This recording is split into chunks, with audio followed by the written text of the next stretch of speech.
साधुओं का चरित्र कैसा है? बोले कपास के फूल की तरह। किसी ने कहा कोई अच्छा फूल ले लेते गोस्वामी जी, गुलाब का फूल ले लेते, रंग भी अच्छा, खुशबू भी होती है।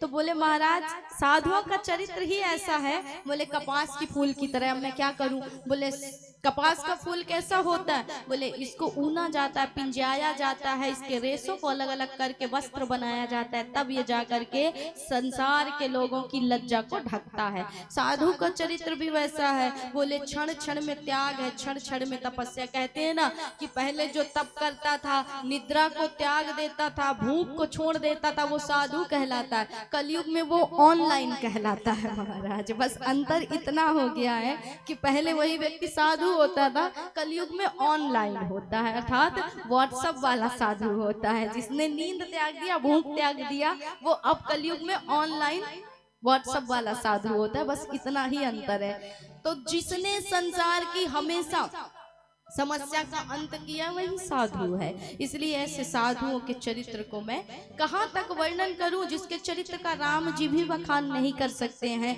एक सब्जी बेचने वाला जिस प्रकार मणि की कीमत नहीं गा सकता है, उसी प्रकार मैं अपने मुख से गोस्वामी साधु चरित्र का क्या वर्णन कर सकता हूँ, जिसके सुंदर चरित्र का वर्णन भगवान राम भी नहीं कर सकते। राम जी ने कहा है ना कि कही सक न सारद शीस नारद, सुनत पद पंकज गहे, अस दीन बंधु कृपालु अपने, भगत गुण निज मुख कहे, सिरु नाई बारही बार चरणनि, ब्रह्मपुर नारद गए, ते धन्य तुलसीदास आस, बिहाई जे हरि रंग रहे।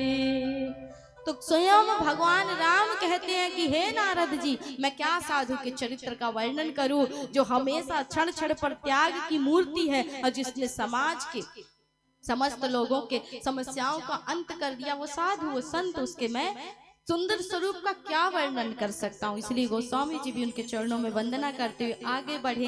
गोस्वामी जी के लिए राममय उनका जीवन है, इसलिए संसार भी कैसा दिखाई दे रहा है? बोले राममय ही दिखाई दे रहा है। इसलिए गोस्वामी जी दुर्जनों की भी वंदना करते हैं, सज्जनों की भी वंदना करते हैं। जिसकी दृष्टि पवित्र हो गई है राम के नाम से, राम के रूप से, उसकी नजर में अब कोई ना कोई शत्रु है, ना कोई मित्र है महाराज, सब बराबर है। तो गोस्वामी जी वंदना के क्रम में आगे बढ़े। जनकपुरी की वंदना की, अवधपुरी की वंदना की, अवधपुरी के रानियों की वंदना की, दशरथ जी की वंदना की, जनक जी की वंदना की, सबके गुप्त रूप से वंदना की। क्योंकि कहा जाता है ना, जिनका प्रेम गुप्त हो तो ज्यादा प्रकट नहीं करना चाहिए। जनक जी का प्रेम कैसा है? बोले देखिए दो प्रकार के हैं। जनक जी हैं विदेही, हम हैं देही। क्यों है? बोले एक होता है योग, दूसरा है होता है भोग। साधारण शब्दों में समझा दे, जनक जी क्या है? बोले विदेही हैं। हम तुम क्या हैं? बोले देही हैं। जनक जी विदेही क्यों हैं? बोले उन्होंने भोग में योग छुपा रखा है, और हम देही क्यों हैं? बोले हमने योग में भोग छुपा रखा है। यही अंतर है दोनों में, भोग में योग, योग में भोग। विदेही क्यों है जनक जी? बोले बाहर से तो लगता है परिवार वाले हैं, समाज वाले हैं, प्रजा वाले हैं, राजा हैं, भोगी हैं, लेकिन अंदर से क्या है? बोले घड़ी घड़ी क्षण क्षण राम का चिंतन करने वाले योगी हैं। इसलिए जनक जी भी देही हैं। हम तुम देही क्यों हैं? बोले बाहर से तो सबने भगवा पहन रखा है, सब राम राम करते हैं, लेकिन कहते हैं मन में तो महाराज दिन रात दूसरे का बुरा ही चल रहा है, दिन रात भोग ही चल रहा है। इसलिए मन से हम भोगी हैं, बाहर से हम योगी हैं। और जनक जी क्या है? बोले बाहर से भोगी हैं, लेकिन अंदर से योगी हैं। बाहर से चाहे तुम कुछ भी रहो, अंतर से योगी होने वाला ही राम को अपना जमाई बना पाता है महाराज, अर्थात अपना संतान बना पाता। इसलिए जनक जी ने बना लिया राम को। तो जनक जी के परिकर की, जनक जी की वंदना गुप्त रूप से गाई, क्योंकि जिसका प्रेम उजागर हो प्रकट नहीं करना चाहिए जिसका प्रेम गुप्त हो महाराज। अवधपुरी की रानियों की वंदना करते हुए, परिकर की वंदना करते हुए दशरथ राजा की वंदना की, इसलिए नहीं कि वो अवध के राजा है, बोले इसलिए कि वो राम के सबसे बड़े प्रेमी हैं महाराज। और उनसे बड़ा प्रेमी कोई नहीं हुआ जिसने क्षण ना लगाया और राम वियोग में प्राण को तिनके के समान त्याग दिया। उससे बड़ा प्रेमी संसार में कौन हो सकता है। इसलिए राम प्रेमी के रूप में मैंने आज वंदना की है दशरथ महाराज की।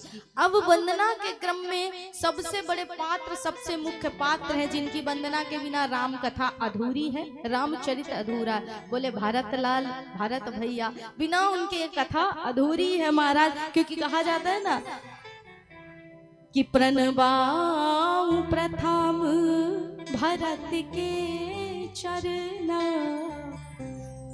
जासु नेम व्रत जाई न बरना, राम चरण पंकज मन जासु, लुबुध मधुप इव तजाई न पासु, प्रणवाऊं प्रथम वंदना किसकी की? भ्राताओं के क्रम में। बोले भरत लाल जी।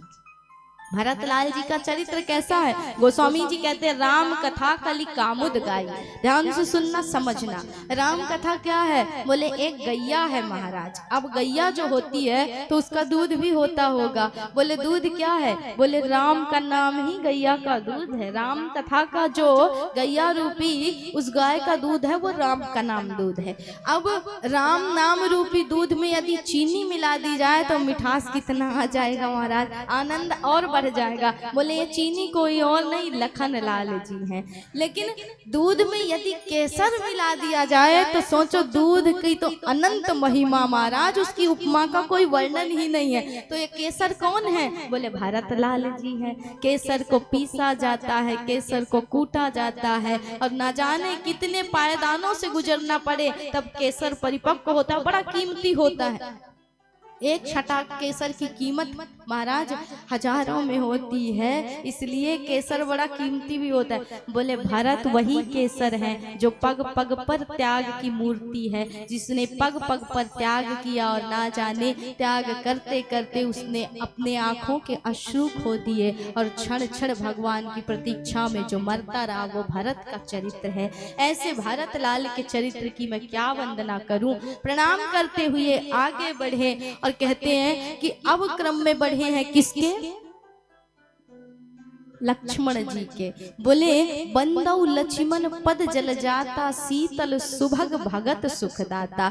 जिनके चरण बड़े ही सुंदर शीतल हैं और शांति देने वाले हैं, ऐसे लखन लाल के चरणों की मैं वंदना करता हूँ। अब किसी ने कहा कि महाराज जो 14 वर्ष वन में चला हूँ उसके चरण सुंदर शीतल हो सकते हैं? कांटे नहीं लगे होंगे, कंकड़ पत्थर नहीं चुभे होंगे। बोले जो राम के चरणों के पीछे पीछे चला हो, जिसके सामने आगे आगे राम चलते हैं और उनके चरणों का वो महाराज अनुगमन करता हो, उनके साथ चलता हो, तो उसके चरण कभी गलत नहीं हो सकते, वो आनंद देने वाले हो सकते हैं। इसलिए लखन लाल के चरण सबसे वंदनीय और पूजनीय है। अब आगे क्रम में वंदना के बढ़े तो वंदना की शत्रुघ्न लाल की। शत्रुघ्न लाल ऐसा पात्र है राम कथा में जो बाहरी रूप से तो कोई किसी को नहीं मारते, लेकिन अंदर बैठे सबसे बड़े शत्रु का दमन करने वाले। अंदर बैठा शत्रु कौन है? बोले मंथरा है महाराज। और मंथरा को दबाया, दमन किया किसी ने, तो वो शत्रुघ्न लाल थे। इसलिए मंथरा लोभ है और लोभ को यदि काटना हो तो बोले शत्रुघ्न लाल की स्तुति किया करो, शत्रुघ्न लाल का सुमिरन